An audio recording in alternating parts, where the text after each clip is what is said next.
ओम शांति। आपका प्रश्न है, आज का स्लोगन समझना है। समर्थ आत्मा वह है जो किसी न किसी विधि से व्यर्थ को समाप्त कर दे।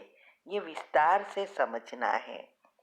उत्तर है, आज की अव्यक्त मुरली बहुत गुह्यता से शिव बाबा ने समझाई है और सारी मुरली शिवरात्रि और शिवरात्रियों पे माना शिवरात्रि जब आती है तो उसके लिए दुनिया वाले जो भी चीजें करते हैं वो सारी बताई के वास्तव में शिवरात्रि को आध्यात्मिक रीति से कैसे मनाना चाहिए। तो ये अव्यक्त मुरली वैसे भी बहुत अच्छी होती है। तो ये जो समर्थ आत्मा का अर्थ क्या है, अर्थात शक्तिशाली आत्मा। तो शक्तिशाली आत्मा बनने के लिए हमें चाहिए क्या? पॉजिटिव विचार। और पॉजिटिव विचार बनेंगे तब योग लगेगा और तब आत्मा में शक्ति भरेगी। तो इसके लिए कहा कि व्यर्थ को कोई ना कोई विधि से समाप्त करना है, क्योंकि ये जो संकल्प है वो हम ये आत्मा का भोजन है। तो व्यर्थ नेगेटिव ये जंक फूड की तरह है और पॉजिटिव आत्मा के संकल्प, गुणों का संकल्प वो पौष्टिक भोजन है। तो ये जो जब तक हम जंक फूड नहीं छोड़ते तब तक हेल्दी नहीं बन सकते ना। दुनिया में भी कहते हैं ना, आजकल हेल्दी रहने के लिए कितनी विद्या करते हैं और दूसरी साइड पर जंक फूड की वैरायटीज बढ़ती जा रही है। तो जब तक हम जीभ पे कंट्रोल नहीं लाते तब तक ये चीजों को अपनाना, जंक फूड को छोड़ना कितना मुसीबत है। फिर भोजन लेकर भी उसको अच्छी रीति पचाना पड़ेगा ना, पौष्टिक भोजन भी पचाना पड़ेगा, तब खून के रूप में शरीर की शक्ति बनकर सारे शरीर में फैलती है। बस खाया ना खाया करके भी अच्छा भोजन भी लो, फिर भी उसको चबाना बहुत महत्व है। इसीलिए कहते हैं 32 बार चबाओ। आजकल तो लोगों को भोजन लेने का भी समय नहीं है, चलते फिरते 2-5 मिनट में ले लिया। कम से कम 20 से 25 मिनट लगे ये भोजन लेने में, इतना चबाना है। क्योंकि सिर्फ भोजन ही इनफ नहीं है, उसके पीछे बहुत सारी प्रक्रिया होती है। ऐसे ही नेगेटिव या टॉक्सिक विचार हम आत्मा का लिए जंक फूड है। मन तो मुख है ना। तो ये अगर हमें आत्मा को शक्तिशाली बनाना है तो इस जंक फूड को छोड़ना पड़ेगा और उसको पौष्टिक भोजन देना पड़ेगा। यही है मुरली। आत्मा के गुण का चिंतन, बाबा का चिंतन, ये सब क्या है? पौष्टिक भोजन है। अभी ये पौष्टिक भोजन भी एक बार मुरली सुनी ना सुनी, कोई तो कहते हैं मैं अव्यक्त मुरली भी सुनती हूँ तो भी अवस्था नहीं बनती, कोई कहते हैं मैं 4 बार सुनती हूँ तो भी अवस्था नहीं बनती। कारण क्या? कारण यही है कि उसको पचाते नहीं है, पाचन नहीं हुआ है। तो आत्मा कभी भी शक्तिशाली नहीं बन सकती और इसके लिए अनेक विद्या बाबा ने बताई है व्यर्थ से मुक्त होने की, और हर एक अपने अपने रीति से प्रयत्न करते हैं। तो हम भी विधि वही बता रहे हैं जो हमने अपनाई और हम यहाँ तक घर में रहते आगे बढ़े और पहुंचे। हर एक चीज पर बाबा कैसे मदद करता है वो भी हमने YouTube पर रख दिया है। लौकिक से अलौकिक जीवन बनाने के लिए। तो ये सारी बातों को जितना आप समझेंगे और इस चीजों में इंटरेस्ट बढ़ेगा, उतना आपका व्यर्थ नेगेटिव चला जाएगा। तो ये पॉजिटिव बातों को पचाने के लिए मनन, चिंतन, मंथन, दिनचर्या, मनचर्या से सेट करना, ये सब बहुत बहुत जरूरी है। और यही विधि मैंने बताई है। आप योग और योग के प्रयोग के विभाग में प्लेलिस्ट में जाएंगे तो आपको ये सारी बातें मिलेगी और विधि भी मिलेगी।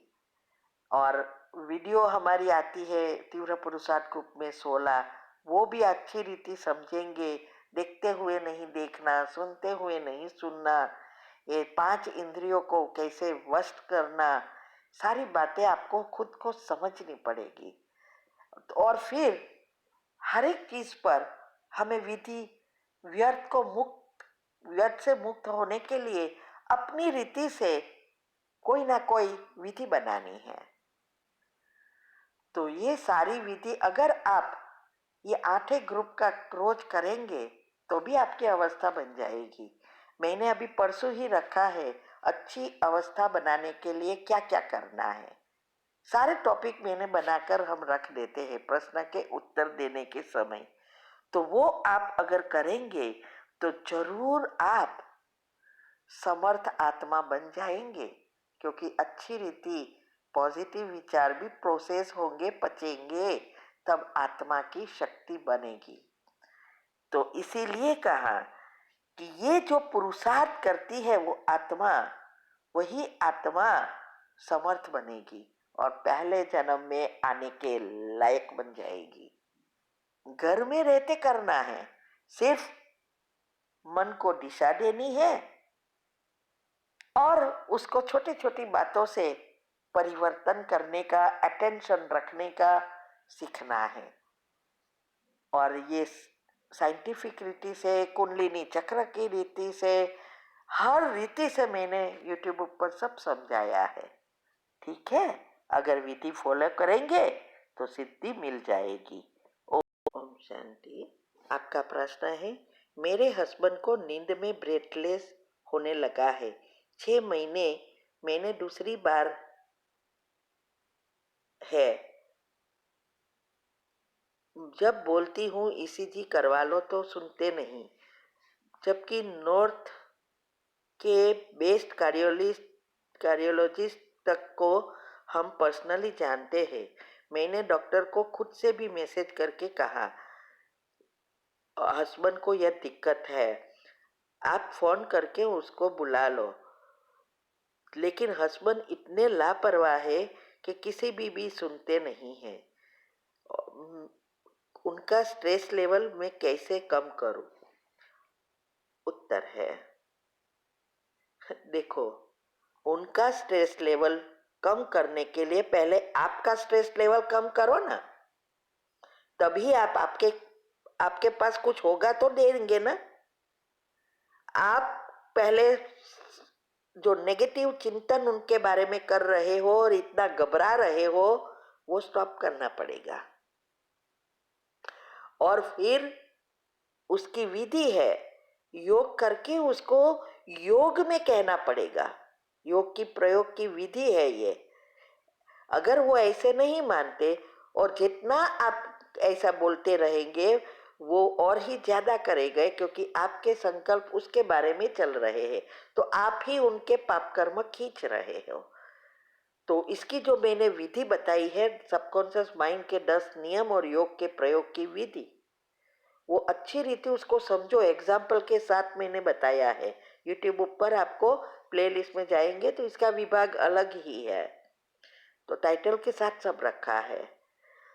तो अगर आपको चाहिए जो आप अभी मुख से बोल रहे हो, वही चीज आपको वो जब सोते हैं तब योग पावरफुल अमृत वेले के बाद उसको सकाश देके कहना है। तो विधि अपनाएंगे तो सुनेंगे। तो आपका स्ट्रेस लेवल जितना बढ़ेगा उससे डबल उनका बढ़ेगा। आप बीके हो वो नहीं है, है ना। तो बाहर की ट्रीटमेंट तो बाद में, बेस्ट डॉक्टर तो बाद में आता है, वो तो स्थूल चीजें है, क्योंकि वो तो ये सुनता ही नहीं है। जिसको स्ट्रेस है वो तो सुनता नहीं है और आप बढ़ावा दे रही है।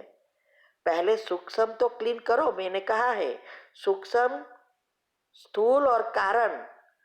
अगर आप सूक्ष्म में जाएंगे या कारण शरीर से उसको समझाएंगे, जल्दी समझ में आएगी।